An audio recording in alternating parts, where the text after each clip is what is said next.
എന്റെ പൊന്നുസ്താദെ, എന്റെ പെങ്ങളെ കാര്യങ്ങളും ഓർത്ത് ഒന്ന് തീരുമാനാക്കി. ഞാൻ പറയാൻ തീരുമാനം. ഇവിടെ എത്ര ആൾക്കാരില്ലേ? എല്ലാരും കൂടി ഓരോ കിലോ ഇറച്ചി വാങ്ങിക്കട്ടെ. അപ്പൊ പിന്നെ പ്രശ്നം തീർന്നില്ലേ? അതൊന്നും നടക്കണ സമയത്ത് കെട്ടടക്കും. ഞങ്ങളെ കയ്യില് കാശില്ല. ഇത്ര അന്യായം പിടിച്ച വിലക്കൊക്കെ ഇറച്ചി മേടിക്കാം. അതിന് വില പറഞ്ഞില്ലല്ലോ. ബഷീറേ, നിങ്ങൾ ഇറച്ചി മേടിച്ചാലും ശരി മേടിച്ചില്ലേലും ശരി, കല്യാണം നാളെ നടക്കും. വായന നാട് കടത്തും. ഇതൊന്നല്ല, ഇറച്ചി ചുളു വിലക്ക് കൈക്കലാക്കാനാ. ഞങ്ങൾക്ക് വേണ്ടാന്നേ, നിങ്ങൾ വേറെ ആർക്കെങ്കിലും കൊടുത്തോ? ഭായിമാർക്ക് വേണ്ടെങ്കിൽ വേണ്ട. പ്രസിഡന്റ് വാങ്ങല്ലേ? ഇതിപ്പോ അതെ മുജീബെ, ബായ്ക്കാരുടെ ഈ തീരുമാനത്തെ മാത്രം പള്ളി കമ്മിറ്റി അംഗീകരിക്കുന്നു. വില കുറച്ച് കൊടുക്കുകയാണെങ്കിൽ ഞങ്ങൾ നോക്കാം. ആ പറഞ്ഞത് ന്യായം. അതെ. അപ്പോ വിലയാണ് പ്രശ്നം. ശരി കബീറെ, എന്താണ് നിന്റെ ഇറച്ചിയുടെ വില? ഉസ്താദെ, കിലോക്ക് വെറും 750 ഉറുപ്പിക.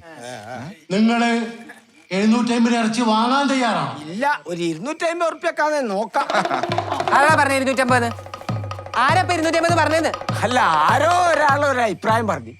ഇഷ്ടമല്ലെങ്കിൽ വേണ്ട, നിങ്ങൾ വേറെ ആടെയും കൊണ്ട് വിറ്റോളി. അല്ലേ? വെറുതെ കിട്ടിയ ആടിന് കോളമ്പടക്കം നിന്ന് പാർട്ടികള് എന്ന് പറഞ്ഞാലും ഞങ്ങൾക്ക് വേണ്ട. ആരും ബഹളം വെക്കരുത്. ഞാൻ പള്ളിയിലെ ഖത്തീബ് എന്ന നിലയിൽ കാര്യമായൊരു കാര്യം പറയുകയാണ്. കിലോക്ക് 400 രൂപ വെച്ച് നാട്ടുകാരെടുക്കട്ടെ. 125 രൂപ മുജീബും എടുക്കട്ടെ. 125 രൂപ ഇറച്ചി വാങ്ങാൻ മധ്യസ്ഥം വഹിച്ച ഇസ്മയിലും എടുക്കട്ടെ. അങ്ങനെ ആകെ 650 രൂപ കബീറിന് കൊടുക്കുക. എല്ലാം സലാമത്താകട്ടെ. നീരുണ്ടോ? ചെറുതായിട്ട് നീരായി വരുന്നുണ്ട്. ഞാൻ ഫോട്ടോഗ്രാഫറോട് പോയിക്കൊള്ളാൻ പറയും.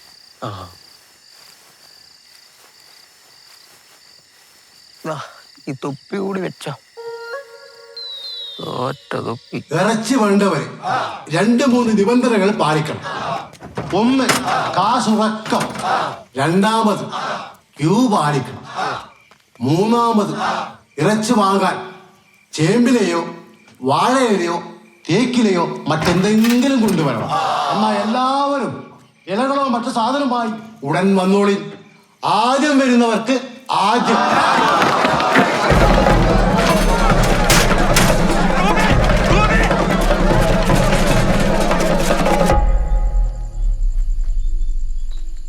എന്താടാ ഇവിടെ ഒരു അനക്കില്ലാത്ത?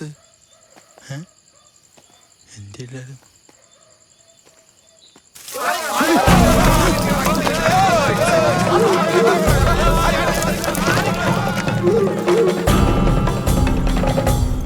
എന്ത് തേങ്ങയാടത്?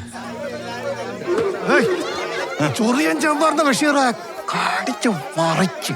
വായനകത്ത് കുറച്ച് ഐസ് ഇട്ടാ ശരിയാവും. പിടിച്ചിട്ട് കിട്ടിയില്ല, പെട്ടെന്ന് പോയത് പോയി.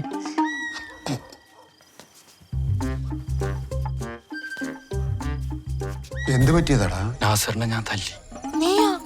എന്നിട്ട് നിനക്ക് എന്തിനു പറ്റിയാ? ആള് ഉമ്മമാരെ വെക്കട്ടേറി. എനിക്കത് സഹിക്കാൻ പറ്റില്ല. ആ സമയത്ത് ഞാൻ നിന്നെ കുറിച്ചൊന്നും ഓർത്തില്ല. ശരിക്കും കൊടുത്തു. നന്നായി. എന്നിട്ട് ആ കലി മൊത്തം നിന്റെ അടുത്ത് തീർക്കുന്ന അയാൾ പറഞ്ഞേ. ഇതെന്ത് മുത്ത്? എന്തിനു ചോദിച്ചാൽ അയാളെ തലക്ക് വെളിവില്ല. അതന്നെ ഫാത്തി, ഞാൻ ആലോചിച്ചിട്ട് അയാളിൽ നിന്ന് രക്ഷപ്പെടാൻ ഒറ്റ വഴിയുള്ളൂ. നീ ആലോചിച്ചിട്ടൊക്കെ തീരുമാനം എടുത്താ മതി. നമുക്ക് ഒളിച്ചോടിയാലോ? അപ്പൊ മുജീക്കായ അത് റംലത്തേറ്റോളൂ. റംലത്ത സപ്പോർട്ടാ. നീ ഇത് ഇങ്ങനെ കയറി സമ്മതിക്കും ഞാൻ വിചാരിച്ചാ? ഞാനൊന്നും പ്ലാൻ ചെയ്തിട്ടില്ല. അപ്പൊ ഇനി വാക്ക് മാറില്ലട്ടാ. എങ്ങോട്ടോടും? ബോംബെ. ബോംബെയിലാരാ? ആര്? നമുക്ക് എങ്ങോട്ടും ഓടണ്ടേ? എന്റെ ഫാത്തി, ഇത്രേ ഉള്ളൂ. നമ്മള് ഇവിടുന്ന് ഓടി പെരുമാനി കവലയിൽ എല്ലാവരും കാണോടുത്ത് തന്നിരിക്കണം. അപ്പൊ ആരെങ്കിലും ഒക്കെ വന്നിട്ട് നമ്മളെ കണ്ട് ഇങ്ങോട്ട് കൂട്ടി കൊടുന്നോളൂ. ഓടിച്ചോടിന്നറിഞ്ഞ നാസർ പിന്നെ കെട്ടൂല. അത് കട്ടായ മതി. അത് മതി. പക്ഷെ ഞാൻ അബി, ഇനി നീ ഓരോന്ന് ആലോചിച്ച് കൂട്ടിട്ട് കാല് മാറില്ലേട്ടാ. നീ ഇതിങ്ങനെ പറഞ്ഞ ഈ വെള്ളത്തിന്റെ ഇടയ്ക്ക് നമ്മൾ എങ്ങനെ ഒളിച്ചോടാനാ? ഇനി ഇതെന്ന് തീരും ഈ ഒടുക്കത്തെ ഇറച്ചിപ്രാന്ത്.